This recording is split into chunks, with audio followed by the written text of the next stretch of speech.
Good morning, all. Department of Chemical Engineering welcome you to the fourth day of offline session of FTP, Sustainable and Robust Electrochemical Technologies for Industrial Applications, SRETIA 2022. We are honored to have Dr. S. Venkata Mohan from CSIR IACD. Dr. S. Venkata Mohan have been working as a scientist in Council of Scientific and Industrial Research, Indian Institute of Chemical Technology, CSIR PACD, Hyderabad, since 1998. He has done his B.Tech in Civil Engineering, M.Tech in Environmental Engineering, and PhD from Sri Venkateshwara University, Tirupati. Dr. Mohan was visiting professor at Kyoto University, Alexander von Humboldt Fellow at Technical University of Munich, Germany, and Kyungki International Fellow, South Korea. Dr. Mohan is placed in second position in India and 20th position in world in the field of biotechnology by a Stanford University study on 2% global scientist list.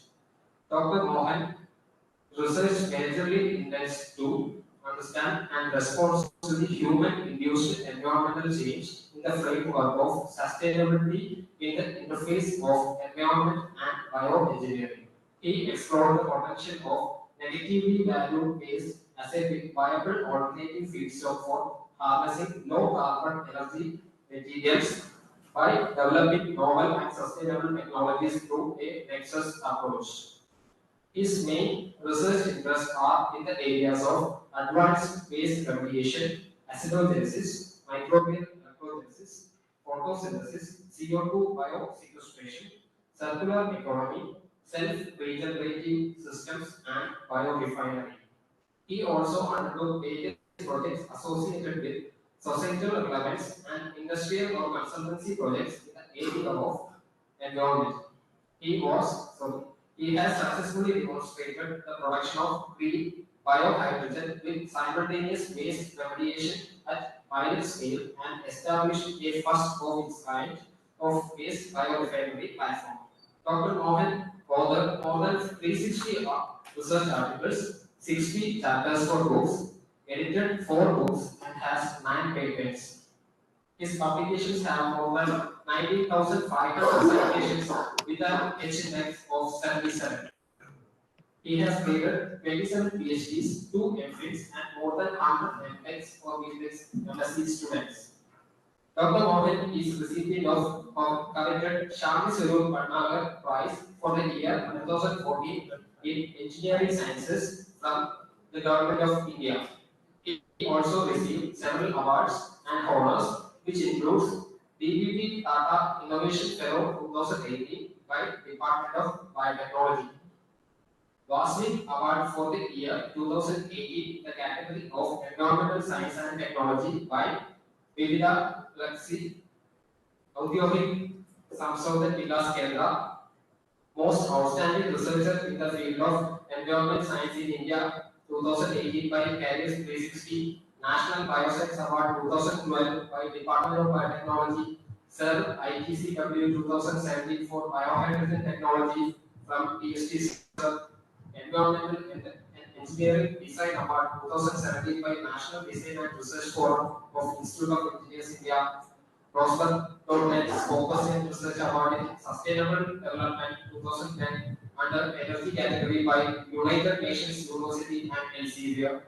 NASA's Focus Young Scientist Award 2010 in Earth, Oceanographic and Environmental Sciences by NASA and Elsevier, and Nawab Zain Jal Bahadur Memorial Prize 1994 by the Institute of Engineers India, etc. Dr. Mohan is elected Fellow of National Academy of Engineering, Biotech Research Society of India, Telangana and Andhra Pradesh Academy of Sciences, International Forum on Industrial Processes, Institution of Engineers, International Society for Energy, Environment and Sustainability, etc. Dr. Mohan is serving on the editorial board of journals like Biosources Technology, Environmental Technology, Material Circular Economy, Carbon Resource Conversion, Journal of Environmental Science and Engineering, Material Science for Energy Technologies, etc. On behalf of SRETIA 2022 team, I welcome you to elaborating on the topic is waste biorefinery.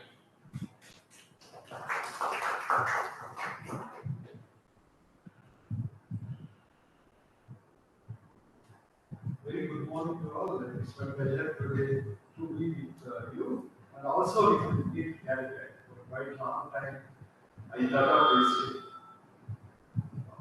The audio is okay. So, so first I the audio is okay.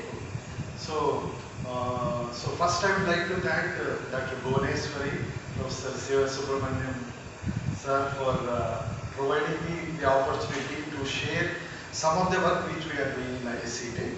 So in this presentation, I would like to discuss something different from the topic of this program. Dr. Bhuvaneswari asked me to speak on biorefineries. So here microbial fuel cell or microbial electrochemical systems also play a role in one of the unit operations. So I will go through this in this 1.5 hours or 2 hours. In between, if you have any questions, you can ask me. So this presentation I will more basically focus on biorefineries in the context of circular economy, as well as using waste as a feedstock, and how we can go towards decarbonization a little bit. So I'm from Indian Institute of Chemical Technology, Hyderabad, where basically most pharmaceutical and chemical research happens under it's the Council for Scientific and Industrial Research, similar to Institute in Trivandrum, CSR. We do interdisciplinary research. Major focus is on pharma and medical sector, but we have very good group of chemical engineering. They have scaled up many of the process to commercial level. Our department was started 20 years back, year to 22 years back, with a focus to address environmental issues of chemical industry.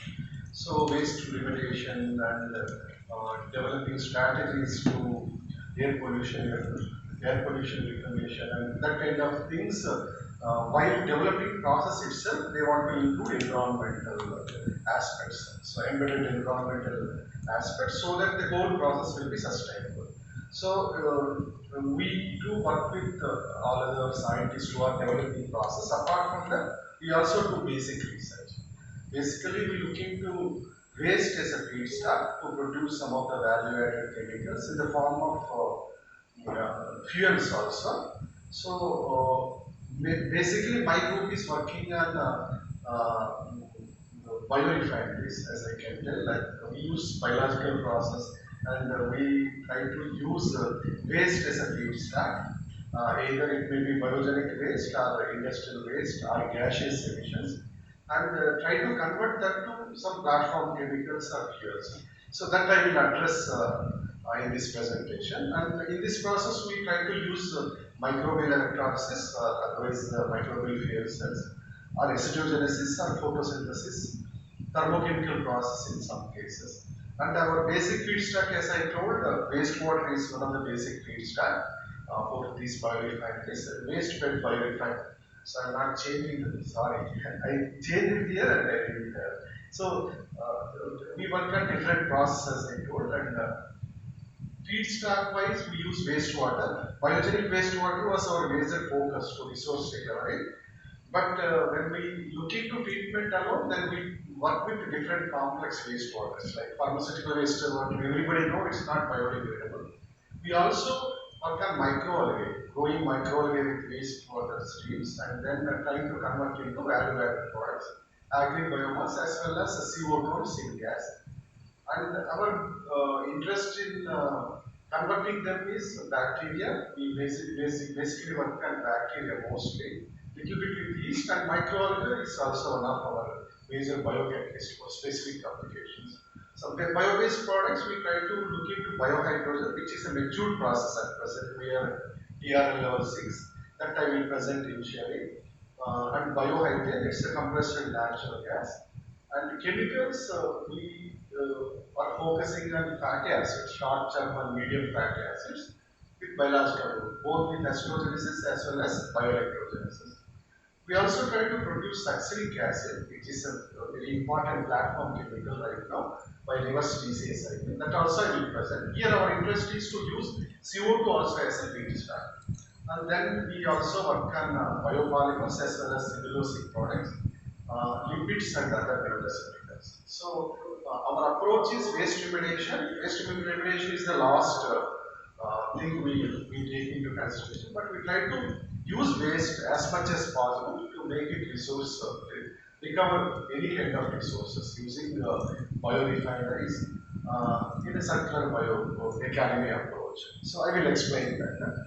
So this presentation I try to put in this order just to touch upon climate change issues in the concept of environment, particularly with respect to waste. My concern is with respect to waste, and try to discuss something on fossil versus circular economy. Fossil means linear economy versus circular economy, and focus is on nature-based climatic solutions because we are using mostly biological process. So now, according to recent report of APR, nature-based climate solutions are essential. So try to stress on nature-based solutions. How can we use biological routes, mimicking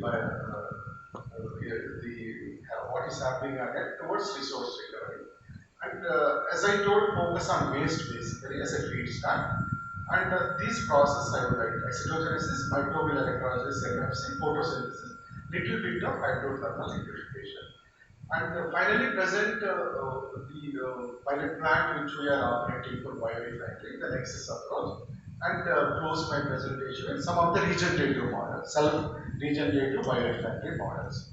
So to start up, I would like to present this is a very old story. I like very much to start my presentation. Everybody know that we are dependent on fossils for our energy requirement, particularly after 1950, after industrialization. The use of fossils, particularly coal, oil, and gas, has significantly increased. As you can see from this figure, there's a cumulative increase, significant exponential increase, I can say. So, this kind of incremental increase will not be sustainable for future generation because the availability of fossils are dropping down, and also this is creating a lot of environmental issues, as you know, climate change issues. So we have to go towards something sustainable. So that is nothing but renewables. So renewables are the major influx now into energy mix in order to decarbonize the system or repair the climate change happening. So in Indian conditions, about 12% is the renewables about 5 years back, but now it has increased near to 24%. So significant increment is there according to recent. This is the report which Ministry of Human Renewable Energy, September 2022. There is significant rise in renewable energy mix into our energy spectrum. So about solar power, it crossed small hydropower. Actually, this is the major thing right now which is moving up about 51%. And earlier wind power was the major one which we are looking at. Now it dropped less than solar power. And others are very minor, but still they are coming up. So the one of the concern here is waste to power or waste to energy. This is very less than 1%. Both combined also less than 1%. But according to MNRE reports, we have huge potential. Waste means biogenic waste, any waste, lignocellulose biomass or industrial waste. That has a lot of potential. As per the estimate, we have about 22.5 megawatt potential for biopower. But at present, we are less than 5% giga potential. So this slide I would like to show because that we have huge potential to convert it into some kind of value-added products, not only for energy, some kind of value-added products. So coming to the, so this slide I took from US DOE, Department of Energy, where you can see a lot of red, blue lines are going. This I would like to say, not only for energy, we are also dependent on fossils for all of the chemical requirements. So natural gas, these fossils are everywhere going, and whatever material right now we are using, any material, that is again sourced from fossil-based resources. So, apart from energy, we are dependent on fossils. So, and this is again, I would like to say, it's a linear economy, fossil-based economy and fossil-based linear economy. So, particularly, a couple of examples here you can see that the chemical production, how the Sankey diagram is showing how these materials, natural fossil-based materials, going towards different product formulation. So, this is also important concern. We have to have something sustainable or renewable for replacing the fossil requirements, because we require materials in future or chemicals and other things. So here, as I told you that we are with the linear economy. So the linear economy is a take, make and dispose kind of thing, which is we are practicing for almost 150 years. So here the important thing is I took it from a circular gap report before COP, last COP meeting in Glasgow. So according to their data, the recyclability of materials, which is recyclability is only less than 9%.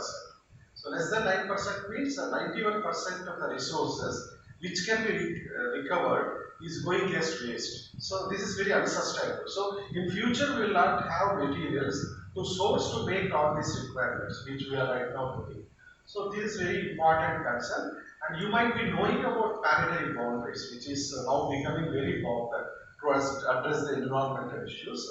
Stockholm Residence Center, they have made some kind of taking into consideration 9 important environmental parameters and try to look into the tipping points, like if your biodiversity is there because of our development industrialization and many other issues, we are losing a lot of biodiversity. As per figures I didn't remember, but 50% of biodiversity loss was there, and most of the biodiversity they are getting extincted. So that is the tipping point. This is the tipping point where we cannot come back. Likewise, there are 9 parameters which I will not discuss here, but you can look into Stockholm Research Center, which will address holistically the climate change issues, how each of the nutrient source like such as nitrogen and phosphorus, cancer chemicals, how it is going. So here one more thing, as I told that fossil fuel resources are finite. You can see here the resources not present with this present consumption pattern after 2030, the availability of resources, fossil-based resources, get reduced. So either gas or petroleum reserves, other things, with the same consumption pattern, we will not get the same requirement after 2030. So this is also important concern. So as I told, we are in linear economy at present. It's a kind of cradle to grave approach. Cradle means we are taking it from Mother Earth and then making it into some useful material and then using that, and once it is used, even though it has value, we are disposing it. So it's a kind of cradle to grave approach or extractive industrial model. For almost 200 years, we are practicing this linear model. So that is one of the reason for all the environment, not the reason, but this is one of the reason why the environmental issues are shooting up. So, so all issues like pollution, waste, degradation, everything, global warming, we can relate to the linear economy model. So this is an important concern I would like to say. So here I try to put some of the figures in order to address the issue of climate change, decarbonization, and material consumption. So we need to change, and change is inevitable. Otherwise, we cannot sustain. So here you can see that the extractive industry model, which we are practicing, according to 2010, the material domestic material consumption is about 40 billion tons per year.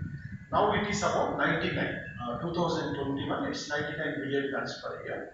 So this accounts for 5 to 27 tons per capita, tons per person per year. This again depends on the economic condition of the country. Like the low economic countries, it is 5 tons per person per year. 27 will be for high economic countries. So this will increase to 80, 90 to 180 billion tons per year by 2050. So this is 180 is for high economic countries, 90 is for low economic countries, which again accounts for 8 to 17 tons per person per year. A huge increment in material requirement is there. So apart from that, by 2050, the population will reach to 10 billions, near to 10 billions, and Indian population accounts near to 20% of the global population. We have a very great demand for resources. So resources are very important, particularly for next generation to sustain. So here I try to put some of the figures. If we continue to live like this as we are living today, we require 3 times more resources on an average. Lot of stress and finite resources. And we require 50% of more fuel, and apart from 70% more of food, feed, and fiber to support the life, and 50% of more water. These are also very alarming figures. How to support our society, global society is a major issue. And adding to all this, 70% of population will migrate to urban, like the vivid cities, not migrate. 70% of the total population will be living in cities. And urban context will be the major issue in future coming days, like urban ecology, and those kind of things are now people are working on that, how to support urban economy with the population which is going to rise. So when we look into the urban context, here you can see that urban area only takes about 2% of the total global area, but contributes to 80% of GDP, and 70% population, as we told, by 2050 lives in urban context and consumes about 70% of natural resources. Very focusedly, about 2% of global area will utilize 70% of emissions. Apart from producing 50% of global waste. So these figures are little bit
membrane, you are talking about membrane. Membrane, the reject is major concern. Right now it is not being considered for in many instances. The High Court, Delhi Court also ordered to not use membrane-based systems for water treatment also. So the reject management is a major concern. People are looking in that angle. It's again with the Resource Recovery Act. So any possibility to recover resources is a major scope there people are working. Particularly when we have a very stream which is having multiple pollutants, so we can separate it easily. So industrially they are trying to use that reject to resource recover again. So in this presentation it's not a, I am not concerned with chemical waste. Yeah, that's fine. That's going on in a different way. Membrane process, I am not working on it because only my concern is with membrane using in microwave phase. That's an Alfian membrane. So any other things? If there is no process, then we can use it. So for biological process, for a process to use waste, we require some biological, some kind of enabling technologies. I would like to say, enabling technologies is biological or chemical. So one of the matured enabling technologies, as you know, is about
recovery as much as possible. So when we look into the hydrogen production, biological hydrogen production, we have a lot of scope for side stream valorization. The outlet from hydrogen reactor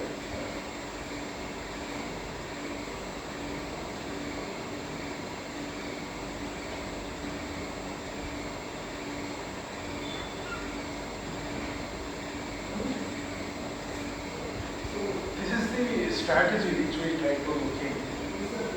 Reactor, as we discussed earlier, which will produce hydrogen. So 50% in the wastewater stream which we are giving in the outlet. So this 50% of carbon still needs to be recovered as per the resource efficiency is concerned. So this will contain good amount of fatty acids in the form of acetic acid, propionic acid and butyric acids. Depends on the fermentation and feedstock which we are using and operating conditions. So we try to integrate this to different biological process. Conventionally we try to use the anaerobic process where the fatty acids will be used to finally convert into CH4. So it's a process of hybrid process where first step assuming we can produce hydrogen. The second step we can produce methane with the residual fraction of fatty acids.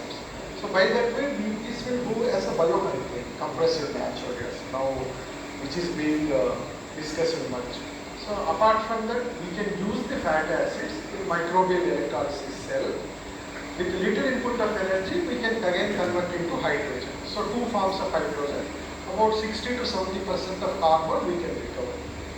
So in the third process, with anaerobic anoxic bacteria, we can again convert this carbon into bioplastics, the polymers, polyhydroxy alkaloids.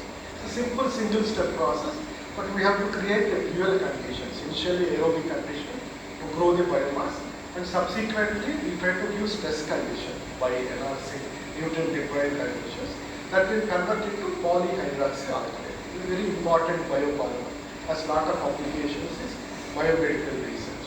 So then another thing, the fatty acids rich stream can be diluted to a certain extent and can use it for organic farming because basically it can mild acid conditions. So it tries to increase the phosphate availability to plant. So that will help to grow plants more effectively. This we have done in a field study. And in another process, where photofermentation, as I have told, the fatty acids are good substrate for photobacteria to convert into hydrogen. Here in this strategy we can get higher productivity of hydrogen. Here we will be getting 2 moles of hydrogen for 1 mole of glucose, and additionally when we integrate we will get additional 2 moles of hydrogen. That's the theoretically maximum we can achieve. But the problem here is we cannot sustain this reaction for number of cycles. So for 10 to 12 cycles, the bacteria will get inhibited, it will not sustain. So this still there are a lot of limitations to be addressed. However, when these strategies, integration of this one and this one is successful, hydrogen production will become techno-economically viable. So people are now trying to work out how to integrate this so that they can get additional 50% more of hydrogen production efficiency. So another integration is microbial fuel cell, which can take fatty acids very easily and then convert into bioelectricity. Or mixotrophic carbon cultivation. The fatty acids are very good feedstock for mixotrophic cultivation of microalgae, which can grow biomass and biofuel. So all this way of two-stage integration. Any of the two processes you can produce 2 forms of energy, or 1 form of energy, or 1 form of material in the form of biopolymers, or microalgae biomass, or lipids, or for some additional benefit agriculture. So biorefinery address these issues wherein resource efficiency as well as multiple product valorization. So these strategies we try to work out, and as I told, this integration of methane and hydrogen, there is a gadget of India also wherein they are trying to put less than 20% of hydrogen in compressed natural gas, so that increment of hydrogen in gas will have benefit of using same infrastructure. If we exceed 18% or 20% of hydrogen, the existing infrastructure cannot be used and the existing engines also. So by supplementing this, they can reduce the emissions as well as increase the performance of the engine also. So this came into credit. Now this is called as HCNG, hydrogen based compressed natural gas. Same infrastructure can work out. So as I told bioplastics, so I will not explain again. So this is the organic farming, right? What we have done, and we got very good growth. We supplement with 5, 10, 15, 20% of the outlet coming from hydrogen reactor. And productivity with respect to number of flowers as well as leaf size as well as this bottle guard also showed significant variation in supplementation of these things. So our focus shifted little bit towards fatty acids. Now when we look at the cost of hydrogen production as well as cost of fatty acid production that is produced along with hydrogen in the form of acetic and butyric propylenic acid, the market value of these chemicals are more than hydrogen. So our focus a little bit shifted towards this one. If we are able to increase the productivity of these things, then there will be possibility of increasing hydrogen also. Win-win situation. We can get additional benefit. Same time we can reduce the cost of hydrogen. So as I told earlier, 1 mole of glucose we can produce near to 2 moles of acetic acid equivalent to 0.62 kg of water of the total acetic acid content. So likewise butyric acid, but propylenic acid consumes hydrogen.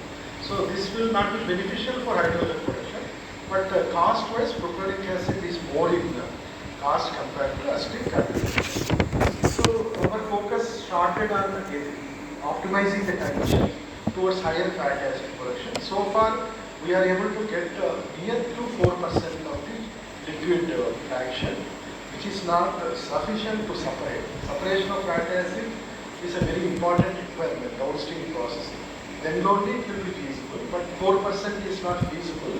Once it goes to 8 to 10%, then there are strategies to separate, sorting mechanism and other things. So we are trying to optimize some of the best conditions I would like to put here with respect to degree of acidification. So this is very important area, particularly in SHARP, which is pursued by European Union using waste as thing. You can see a lot of progress on fatty acids, production, separation, and augmenting the system towards other value-added products. So our success so far is up to 4%, but which is not economically feasible.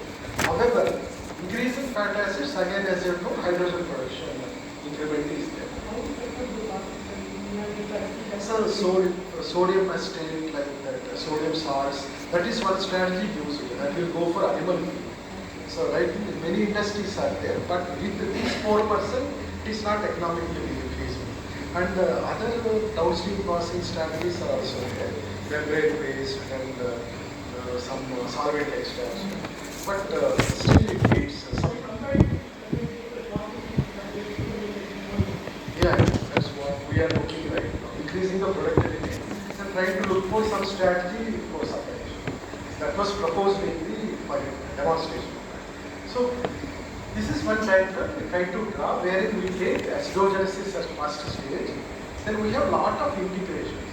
We didn't do all these things, but we have a lot of scope at primary stage, secondary stage. So we can produce multiple products.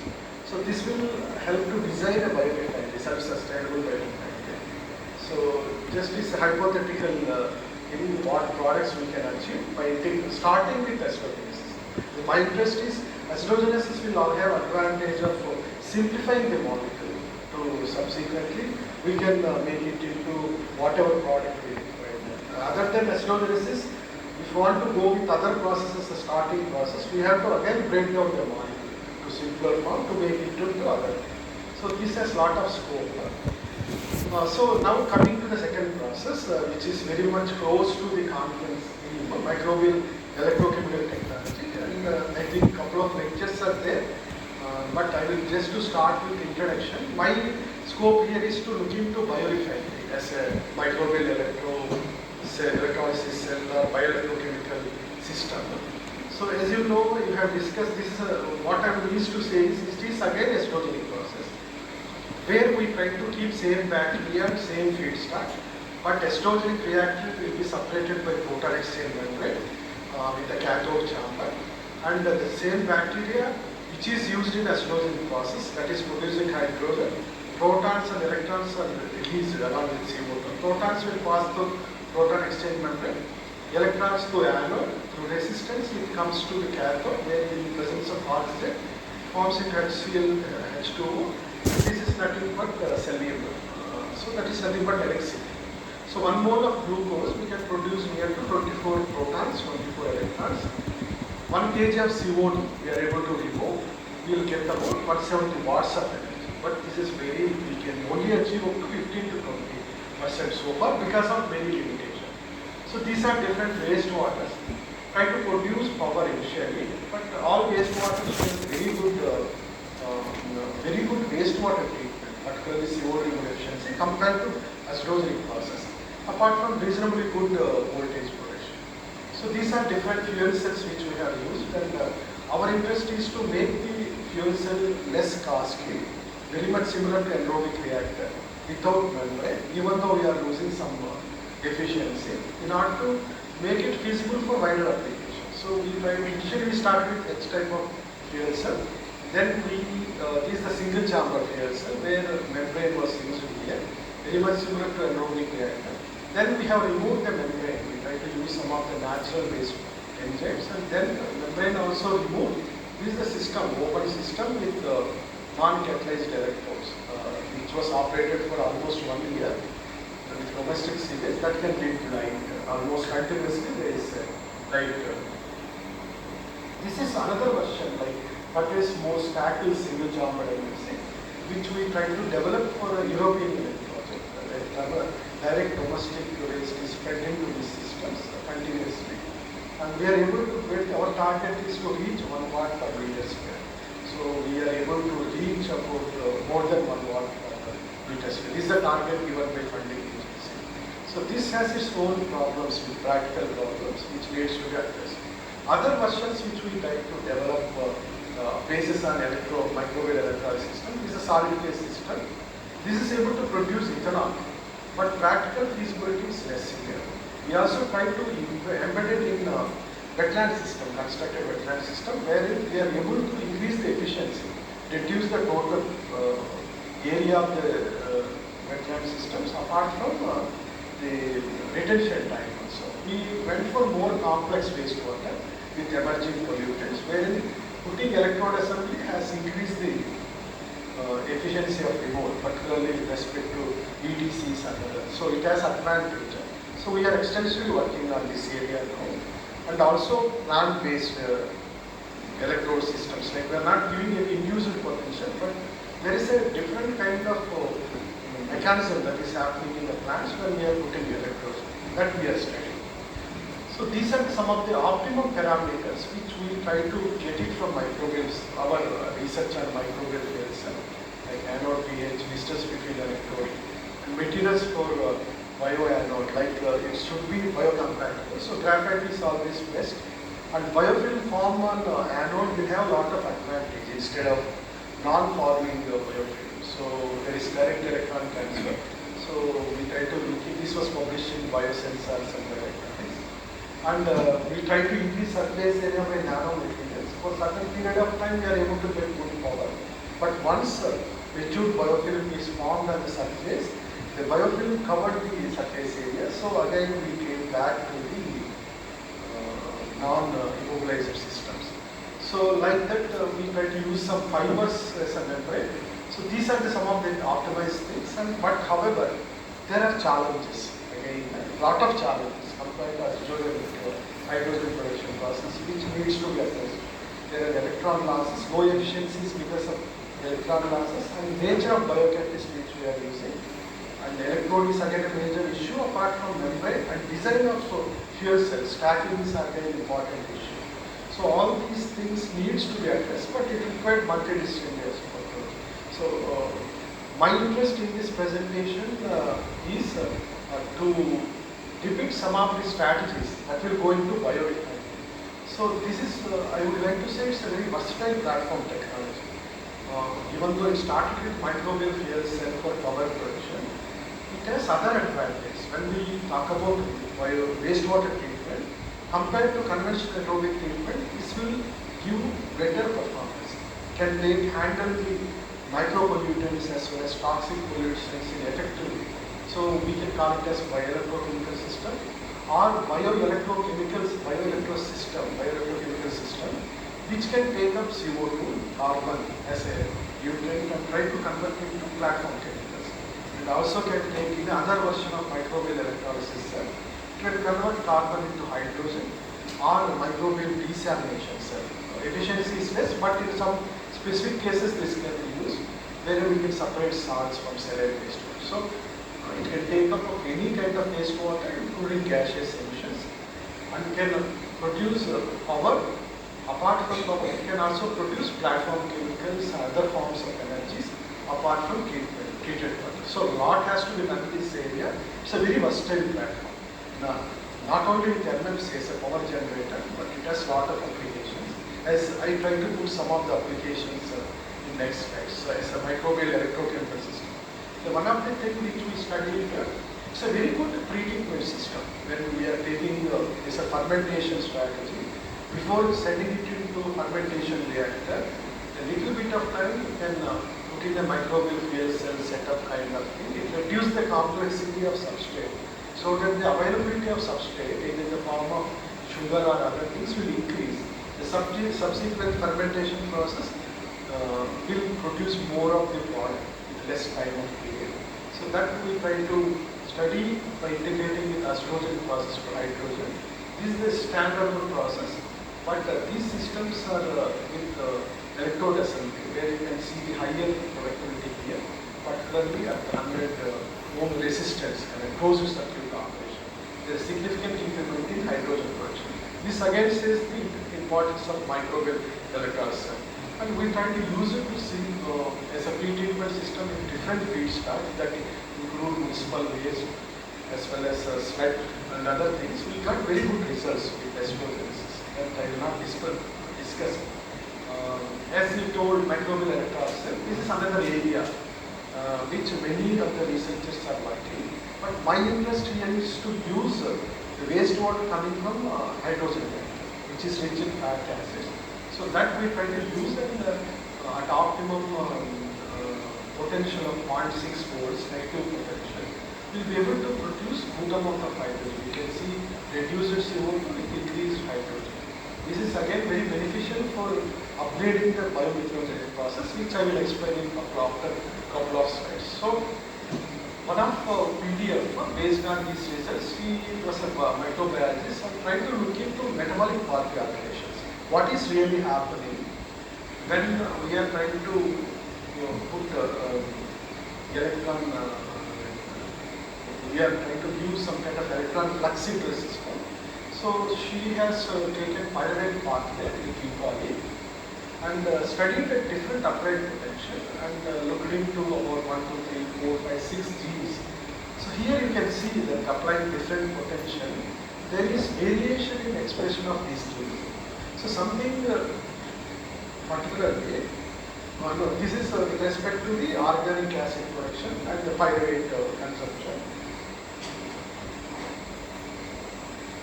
Here you can see different gene expressions and different potential. So there is something happening in this metabolic electron flux into the system is trying to put some kind of stress or regulating on the gene expression. Again, this will have a direct role to play on the final product production. So we are looking into this aspect into more intense way. So all the 5 genes which we have taken, you can see there is significant variation. Different upright potential. So something is very important is there in order to regulate the metabolic activity. So again we try to, that's the E. coli. Then our interest is on bacillus subtilis, which is very common in permittivity in our hydrogen reactor. Here we try to take more genes which are relevant for fat acid production and as well as short as well as medium chain fatty acid production. When we study here also, these are the different genes about 1, 2, 3, 4, 7 different genes, and you can see the overexpressions are changing, and productivities also get changed. In one of the case we get more hydrogen production. In one of the case we are getting sulfuric acid. In another case we are getting more of proteinic acid. So something interesting is there, and we are trying to understand. By way of this we can regulate the metabolic activity. So we can also regulate the product weight, but still deeper studies has to be done. So based on that, we try to develop electrofermentation. It is also a bioelectrochemical system.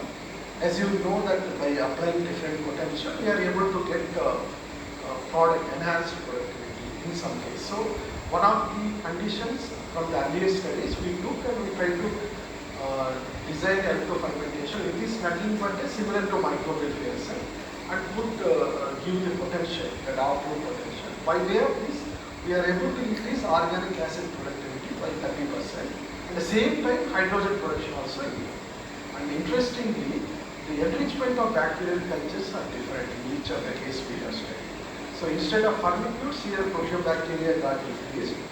Wherein we got more of fatty acids with rich of butyric acid.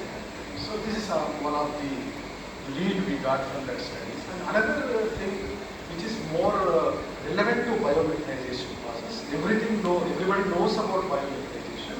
So now the interest is in upgradation of biogas.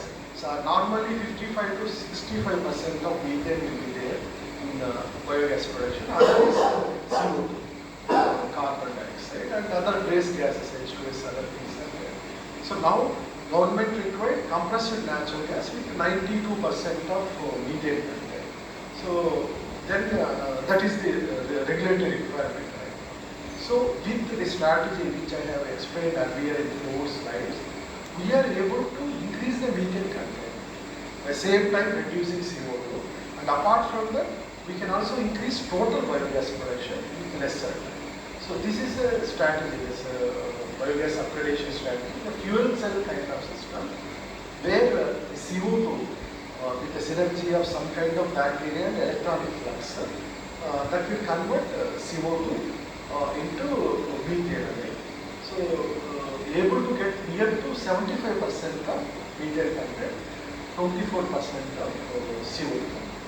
So this is a very interesting study which can be scaled up, but somehow we are not able to, because of lack of students. This has practical relevance. I am very much interested, but we are not able to extend this. So taking into lead that one, what I have told, CO2 can be converted into methane. So we try to use homostogenic reduction of CO2. So this is a gas fermentation system where when we can give a certain pressure in a gas fermentation system, we will be converting the CO2 into fatty acids. So directly without organic carbon, CO2 with a specific group of homostogenic bacteria, we can convert into fatty acids, that is acetic acid. We extend the retention time, it can go to ethanol production. So this project we are doing for Tata Steels. They are interested to use CO2 coming from their furnace, try to produce some kind of value-added products. You can also think there is one area where Nanjotech Industries are right now collaborating with IOCL to set up a pilot plant based on this strategy. So they have a very specific strain that can take up CO2 and produce ethanol. So these are here we have used a 2-bar pressure. We didn't exceed it. This system was lab-made systems, but now we want to go to 5-bar. We are fabricating.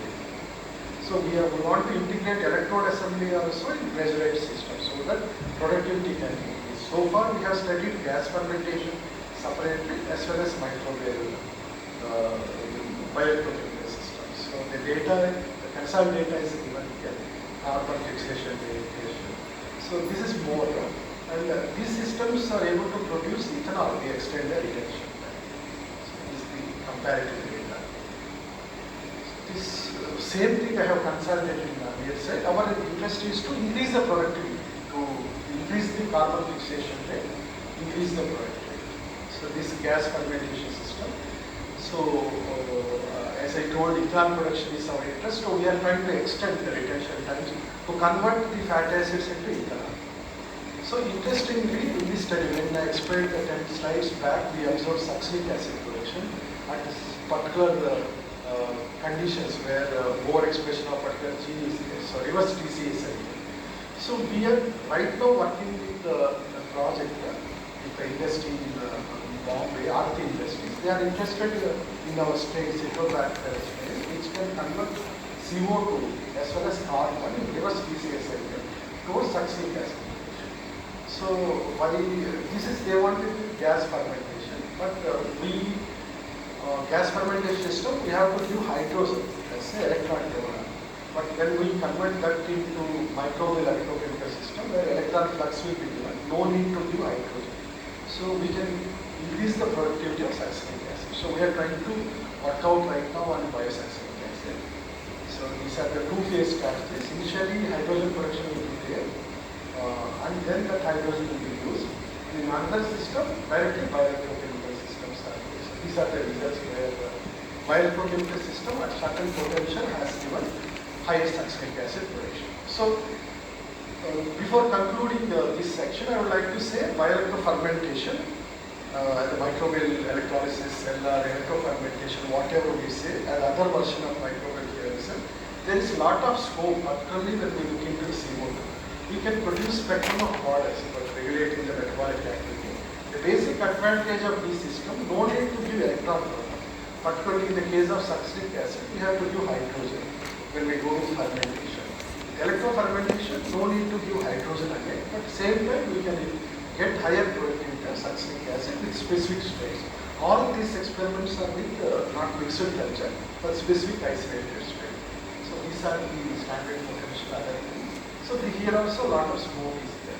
So third and last process, photosynthetic machinery.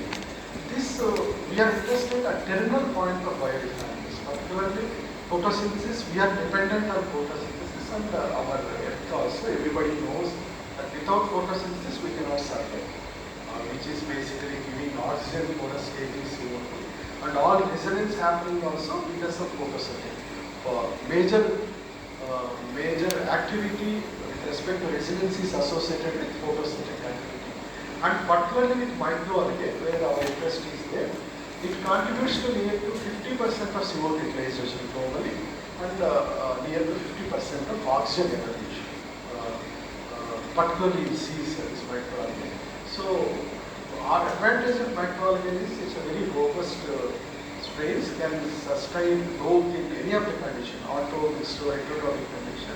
However, productivity of low, biomass productivity is low, but it has potential to produce spectrum of products, starting with biomass to nutraceuticals to therapeutic agents. It has a lot of potential, which is a very versatile biofactor, I would like to say. So our interest initially started to use the waste coming from hydrogen reactor in mixotrophic mode by two-stage integration. The first stage is to grow the biomass, microalgae biomass, wherein we get good amount of biomass, and then subsequently use test condition, nutrient test condition, wherein lipid formation will be two-stage strategy. We are able to do it. Again, we are not using single strain here, mixed strain of microalgae. So mostly it contains chlorella. We are able to get near to 27% of saturated fatty acids in one particular condition. So this we try to extend. We try to do it in large scale, raceway ponds and flat panel systems, and we are able to achieve near to 15 grams per liter of biomass. In some cases, not in all cases. Mostly it will be at 5 grams per liter. Lipid productivity varying from 30 to 40%. So this is how we went up to the raceway pond operation. I have shown here, but I will not explain. These are different photoreactors. The tubular one as well as photofermenter with single strain regulated, raceway pond small scale, and raceway ponds 3000 liter capacity constructed to integrate with hydrogen production. So this is a difficult thing where if heat trap will be there, we cannot sustain growth for quite long time. But flat panel systems are high in productivity, but raceway ponds are easy to operate. Very high product power for this photoreactor in a sterile condition is required. So here also again CO2, there are lot of scope. I will not go into it. There is significant scope by taking CO2 and H2O. So now I will try to conclude my presentation by telling something about waste biorefinery. So we talked about different process, and I told that biorefinery is one of the sustainable strategies that can help in decarbonization. And biological integration of waste, biological routes are more favorable because of sustainability. And closing the loop approach is very essential. So taking into consideration, this is more or less similar to the petroleum refinery where we are getting biocrude and trying to convert by some strategies. Chemical engineers know everything. Trying to convert in each of the process some of the value-added process. That's why it's called refinery. So here we are using biological waste and bio process. We convert it as biorefinery instead of crude waste. We are using. So this is the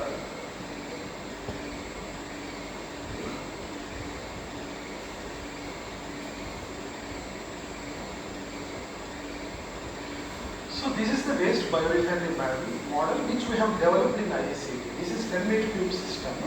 So this can take wastewater or waste. Waste means biogenic waste. If you are taking biogenic waste, we have to treat it. So then after this one, it goes to microbial fuel cell kind of system for a short period of time, wherein the availability of carbon will be increased here apart from extracting little bit of power. So outlet from this system will have more easily available carbon source for acidogenic reactor. It will produce hydrogen. So up to here we can produce we can convert near to 60% of carbon to hydrogen and other fatty acids. So the outlet from liquid outlet from hydrogen reactor will go for any of this process to produce third form of the product. So here up to this stage about 85% of carbon will be recovered in the form of 3 energies or 2 energy and one biomaterial. So then that will go for reclaimed treatment system, and if you are using waste, we require dilution, so we will again use that in the process like closed loop approach, or it will go for gardening. So this is the strategy, a biorefinery model. I think it's the first kind of biorefinery model demonstrated at this scale globally. We will try to look into closed loop operation, increasing the resource recovery with multiple products.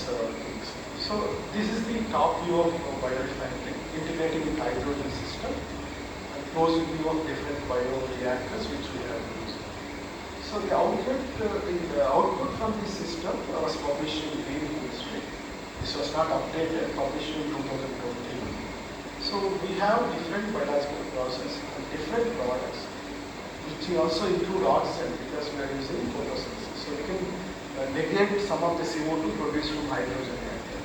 These are the different unit operations and different products. So here I would like to mention that whatever we do, like whatever process we do, we are doing it biological process, we are using it waste, that is not sustainable. That we cannot consider it as sustainable. So we have to look into sustainability by some strategies. Recently people are using life cycle analysis strategy, which is a thing that will be based on different options like cradle to grade approach. So we try to use that tool to analyze our process sustainability and understand environmental damage it is creating with reference to the existing hydrogen production process in the market. So this is the standalone process where hydrogen production was only considered. That is a cradle to grade approach. And this is the process where all biorefinery units, apart from hydrogen production, was there. These are the input things, these are the output. Here these are the input and different process and output. So this is again cradle to gate. We are not considering cradle to cradle because out of the gate, what happens we don't know. It's about the market and transport. So these are the comparative impacts of the 16 categories, where you can compare the standalone hydrogen production process as well as waste biorefinery. In compared to say with respect to global warming based on kg CO2 equivalent, standalone process is producing 4.4 kg CO2 equivalents per kg of hydrogen production. Normally now green hydrogen is being considered, the basic norms that is being proposed. 1 kg of CO2 emissions for 1 kg of hydrogen production, then it is considered as green hydrogen.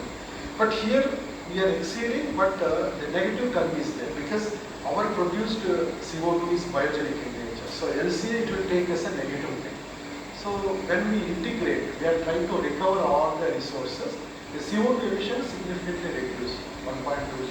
Don't consider the negative thing, but 4.21 to 1.32. So recover the resource will reduce the global gas emissions. So now we will compare with the other process which is in the, so these M1, M2, M3, M4 process are based on different electrolysis and other things which is are present in market and compared with the hydrogen production. So with respect to 4 damage categories: human health, ecosystem quality, resources and climate change, all 16 will be integrated here. So compared to this is with respect to human health, this is more or less same in 3 processes and very less compared with one of the process. Ecosystem service has more damage in standalone process and is comparable to one of the method too. But climate change and resource, it is on negative side. The CO2 emissions are giving because of biological process. At the same time, we are not using any fossil-based resource. We are using waste. So that has given us a negative. So when we look into the integrated biorefinery process, the significant impact on ecosystem quality has significantly reduced. We can compare with the other side. And also CO2 emissions reduced. So integrating resource recovery has a direct role to play on global gas, greenhouse gas emissions particularly. So when we are releasing resources, even though they have value, that will create additional burden on the environment. So then we,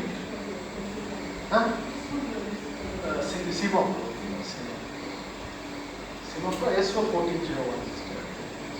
So this is, again we try to compare. Basically, government is looking into electrolysis of water as a green hydrogen production strategy. So when we are using electrolysis with the existing data, open source data, it is producing 62.9 kg of CO2 equivalents for 1 kg of hydrogen. This is again from life cycle analysis. In order to reduce this, government is trying to use the renewable energy mix. That's when we use solar energy with the same electrolysis process with south grid where 20% is biofuel in nature. So CO2 emissions, global greenhouse gas emissions reduced from 62.5 kg to 2.7 kg. That's why they are mentioning it as green hydrogen and still trying to reduce to 1 kg of CO2 per equivalent as per the global standards. Then only it will call as green hydrogen. But here other problems will be there. Once we use the solar panel, the construction of solar panel, life cycle, other will also add to the CO2. That so far is not being considered. So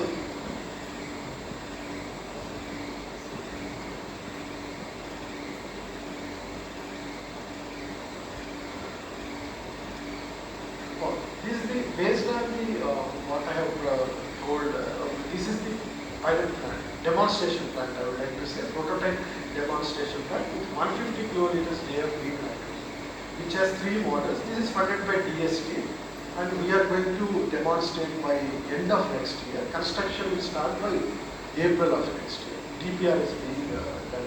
There are 3 models. Module 1 with all biological process. Module 3 separation of gas, separate with the novel materials in pressure swing adsorption to separate CO2 and H2 and making it to battery. And module 2 is the aqueous phase will be separated for fatty acids. So our chemical engineering department, they are trying to develop strategy to separate 4% of fatty acids as much as possible.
So this is the likewise there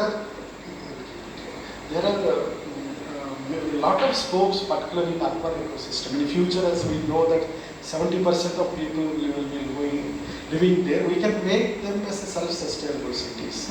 So there are many open loops which can be closed, which needs to be closed. Otherwise, we cannot go with the same system. So many of the European cities, particularly Copenhagen, they are trying to do material flow analysis and trying to address the loops which they can close to make the cities self-sustainable. So likewise, there are many models. I will not go into deep, but before closing, this slide we have discussed during introduction of my presentation. The same materials which was here, we can also produce by using biomass and bio-waste. Same materials we can. So by this way, replacing certain amount of fossils with the biomass or bio-waste, we can sustain the fossil resource for future generation for certain period of time. At the same time, we can reduce emissions to environment by using waste as a resource, not sending to landfills. So it's always sustainable, and also address many of the sustainable development goals. However, to conclude, I would like to say many of these processes are different TRL levels, but a lot of work has to be done to integrate that. Apart from that, it required policy from the government, as well as it should have some kind of acceptance in market. So many things, social, technical and economical issues are there in order to make it more feasible, enter into the market. It also will provide a lot of jobs, green jobs we can say. So I would like to thank my students whose work I have presented. Most of the things are done by my students only, and funding particularly for this work from Department of Biotechnology, first project on hydrogen, microbial fuel cell again by DBT, pilot plant from Mohan, waste biorefinery from Council for Scientific and Industrial Research. I would like to acknowledge, and thank you very much for kind consideration. Thank you, sir, for giving insights on waste biorefinery. Now the session is open for discussion.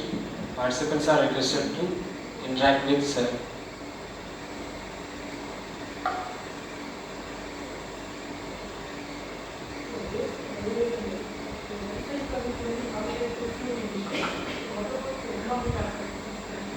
That we have to do. We have data, but not complete. We are purchasing software. We have done manually, but we are not satisfied. Life cycle analysis, we have used CMAPRO. CMAPRO Gavi also, but Gavi is not so friendly. So CMAPRO is better than Gavi.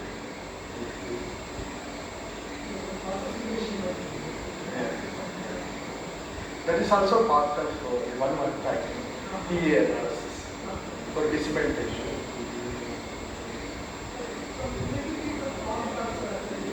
Not much of solid, because we are not feeding waste as it is. No? We have to regulate input to organic growth. So 50 grams per liter will not get any solids. So finally, the outlet from system will get very less fraction of solid that can go for composting area. Very little. But with the reservoir collected, they will feed as it is. So solid form by making it a part. Here we cannot feed, we can feed, when we feed like that, there will be feedback inhibition within no time and go to heat temperature.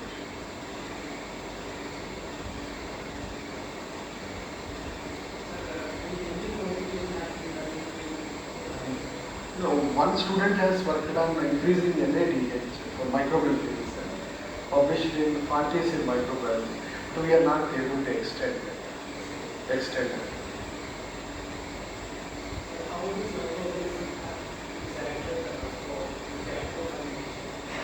Electrofermentation, selective enrichment.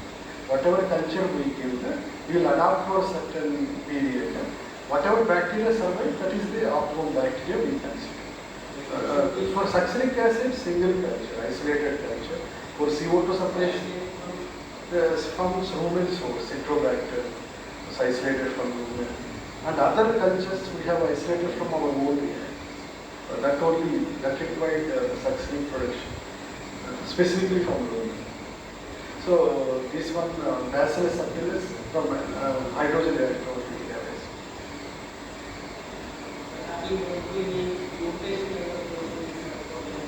No.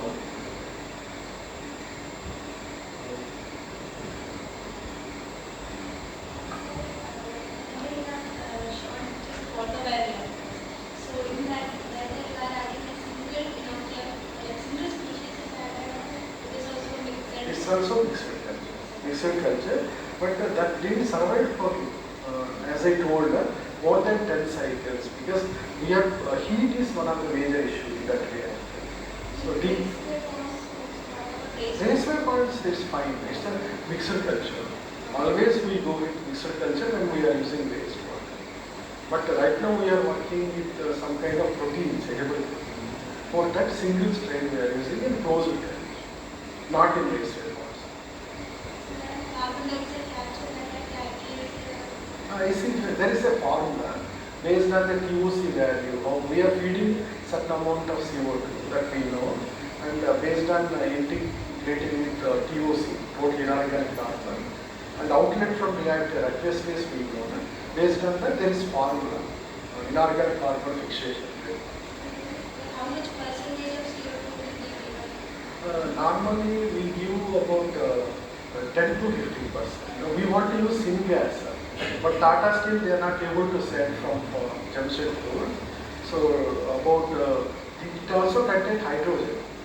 Syngas is always advantageous to them because electron donor is there. CO2 when we are giving in our system, it also requires electron donor.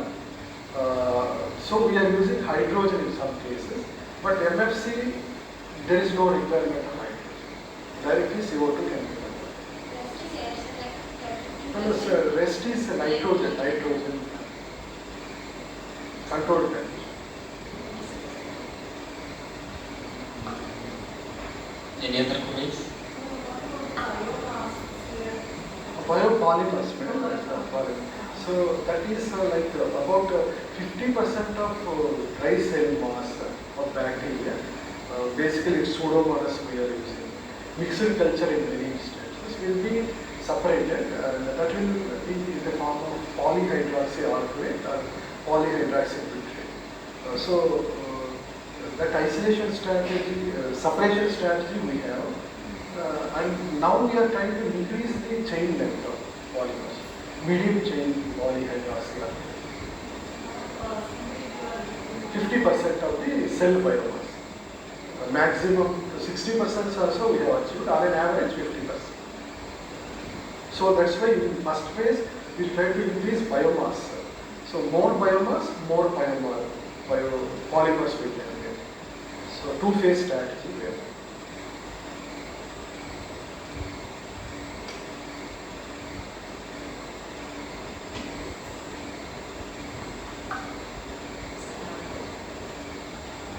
Conversion of carbon dioxide to value-added product and electrochemical reduction of carbon dioxide to value-added product, which may be having economic feasibility and which may have high performance in area. So you are talking about general. General, sir. That I didn't compare there, but biological routes are always feasible. So we can CO2 capture and storage is a major concern there. But here directly we are capturing, trying to convert, so that advantage is. Performance-wise also microbial conversion may be. It's not so efficient, but it needs to be optimal. So photosynthesis is very easy, but a slow process. But if you are doing something with this one, there will be increased uptake of CO2 and also a specific product we can produce. Not like acidogenesis, multiple products. Here we can specifically produce acetic acid or butyric acid in some cases, or then divert towards ethanol. Selectivity will be good in this. Selectivity. Right. And this is not, now I cannot say it's not a viable thing, but there is a route which needs to be optimized.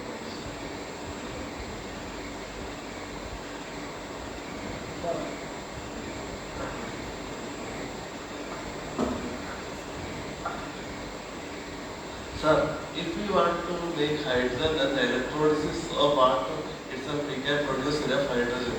Then why we are using this method? So as I showed in one slide, the electrolysis requires pure water. Pure water is again a concern. So far the technology is not, the viable technology is not available for electrolysis. So to make green hydrogen, hydrogen once you produce, that should be green. It should not emit more CO2. The purpose of using hydrogen is to reduce global emissions. So to produce big electrolysis, as I have shown this slide, we get to 30 kg of CO2 equivalent are being generated during the process because it's using energy from coal. Coal emits CO2. So Indian coal emits more CO2 compared to other coals. So to reduce that CO2 emissions, to make hydrogen green, government is trying to use renewable source, particularly from solar panel. So by replacing with solar panel, we are reducing CO2. So how feasible, the demand of hydrogen is so much. So is it feasible to produce with certain that extent? With electrolysis, electrodes is again issue. Many issues are there. So far practically feasible technologies are not there. Some technologies is there. But why to go for biohydrogen? So biohydrogen, anyhow you have to treat waste. So just treating waste and with additional inputs, if you can get some energy or chemicals, that is beneficial. Sir, but only 50% less hydrogen we are producing this method. Now 50% is going for chemicals. If you are getting more 100%, theoretically we don't talk about the equations. If you are going to get 100%, you will not get fatty acids. So it's fatty acid with hydrogen with CO2. Three will be there. We cannot avoid fatty acids which are more expensive than hydrogen. So that because of that one, biorefineries are developing. If you are only getting hydrogen, no need for biorefinery. So when we take waste, now what we are doing, we are trying to convert into methane. So from waste to methane, we are losing a lot of resources. Methane after combustion, it will go to CO2. So intermediately you try to use some biological process to get the intermediate products which have market potential. That is the basis now. So hydrogen now became secondary. So how efficiently we can convert it to some platform chemicals is the major concern. If we are getting hydrogen, that is additional. So now our focus is chemicals. Anyhow we will get hydrogen. Methane is not sustainable. All carbon is going again into CO2. So losing lot of chemicals basically. Again we are depending on fossils. Okay, sir, thank you.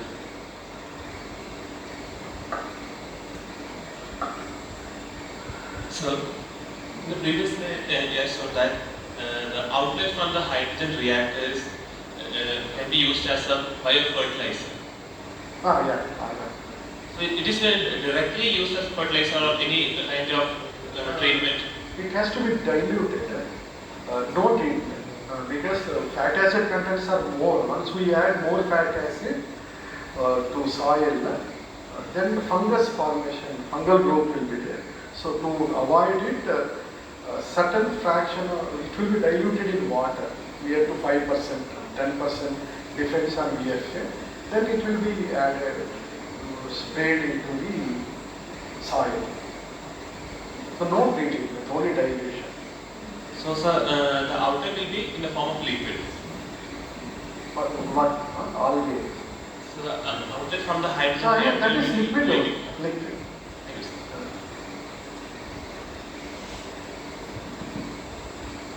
So, almost all these experiments were done in lab scale only, no? So, what all can be the challenges in scaling up these processes? So we scaled up some processes, but scaling up is really challenging. So when we scaled up from 50-liter reactor to 10-meter tube, when we are operating system, we observed some of the critical requirements which we didn't provide in the design. So then we realized and we tried to redesign the system little bit, because once system is fabricated, we cannot do that. So all the things we are considering now in the 150 KLD of fermentation systems, which are, so we learned something. And after operating for 1 month, we face a lot of problems, particularly with respect to recirculation, biofuel formation, and other things. So there are challenges which needs to be done. That's why scaling up is important. Requirement in chemical engineering.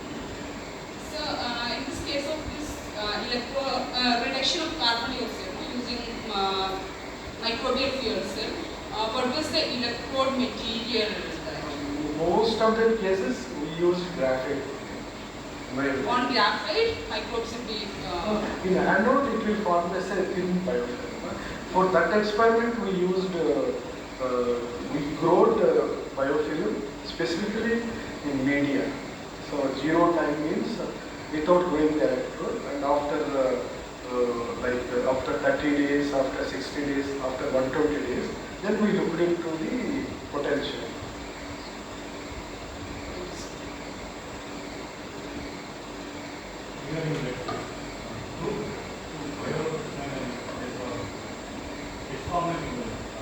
Waste, it's forming waste, the solids. Based on organic chlorine, we will dilute with water and load it. And biocrude, just I mentioned crude for refinery, biocrude for waste biorefinery. Waste is a biocrude, either liquid or solid form. It contains lot of carbon, nutrients. Sustainably, we can convert into some useful products. What we are doing in biocrude.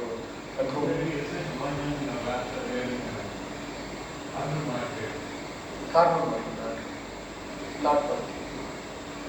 CO2 and syngas we are working.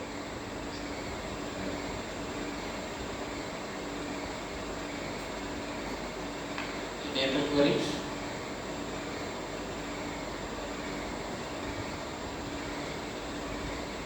Thank you. Thank you very much for your kind attention. Finally, as an appreciation for Dr. Venkata Mohan for his presence and valuable input he has shared with us, I invite sir to receive memento. And I invite Dr. V. Shivasubramanian, coordinator of SRETIA 2022, hand over the memento to sir.